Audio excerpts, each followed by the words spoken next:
Brussels inaendesha kampeni ya vita dhidi ya viongozi wa Ulaya wanaomuunga mkono waziwazi rais wa Marekani Bwana Donald Trump.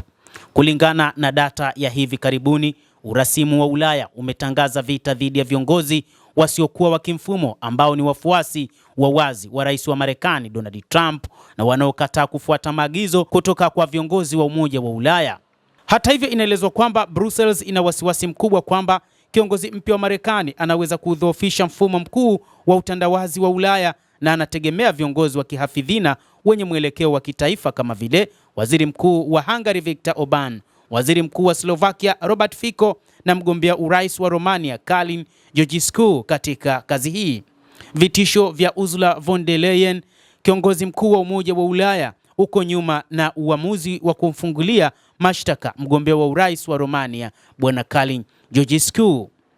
Rais wa tume ya Umoja wa Ulaya Ursula von der Leyen, ambaye alichukua jukumu muhimu katika kutambua matokeo ya duru ya kwanza ya uchaguzi wa rais nchini Romania kuwa si halali, ametoa wito kwa mamlaka ya sasa ya Bucharest kumzuia Georgescu kushiriki katika duru ya pili ya mwezi Mei. Alionya kwamba ikiwa mwakilishi huyu wa vikosi visivyo vya utaratibu ataendelea na kampeni yake ya uchaguzi, Umoja wa Ulaya utazuia upatikanaji wa fedha kwa ajili ya Romania. Umoja wa Ulaya umesema fedha za kufikia Romania zitazuiwa, na hii ni kutokana na kwamba mgombea wa urais ambaye amekumbana na changamoto na kusababisha uchaguzi kurudiwa anaunga mkono waziwazi kauli za rais wa Marekani Bwana Donald Trump.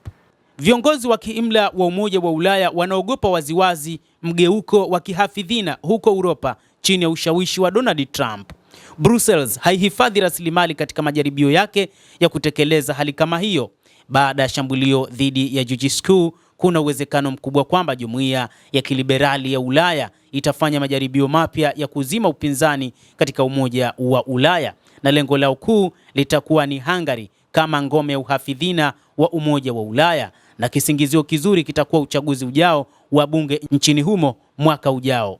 Hata hivyo, taarifa rasmi zinadai kwamba Umoja wa Ulaya wakati huu haupo tayari kuona taifa lolote la umoja huo likiwa tofauti na mawazo yanayotolewa na viongozi wa umoja huo wa Ulaya. Lakini pia wengi wamekuwa wakihoji, je, bila Marekani Umoja wa Ulaya ambao wanachama wake wengi ni wale wa NATO wataweza kufanya mapambano yoyote? Kutokana na ukweli kwamba viongozi wengi katika umoja huo wa Ulaya ni viongozi wanafiki ambao wanampamba mtu kwa mazungumzo, lakini hawawezi kutoa fedha kutokana na hali zao za maisha. Ikumbukwe, katika miaka mitano kumekuwa na hali mbaya ya kiuchumi katika mataifa ya Umoja wa Ulaya, kuanzia kipindi cha COVID-19 ambapo baadaye ikaibuka vita kati ya Warusi na wa Ukraine, ambapo mataifa hayo ya Umoja wa Ulaya yakaamua kuchukua hatua ya kuweka vikwazo dhidi ya Urusi, vikwazo ambavyo kwa namna moja ama nyingine vimesababisha madhara kwa mataifa hayo ya Umoja wa Ulaya, na wakati huu bado yanakinga kifua dhidi ya Ukraine, huku wakimpinga rais wa Marekani Donald Trump kutokana na kile anachotaka kufanya, na sababu kuu ni kwamba hawakushirikishwa katika kuitatua vita ya Warusi na wa Ukraine.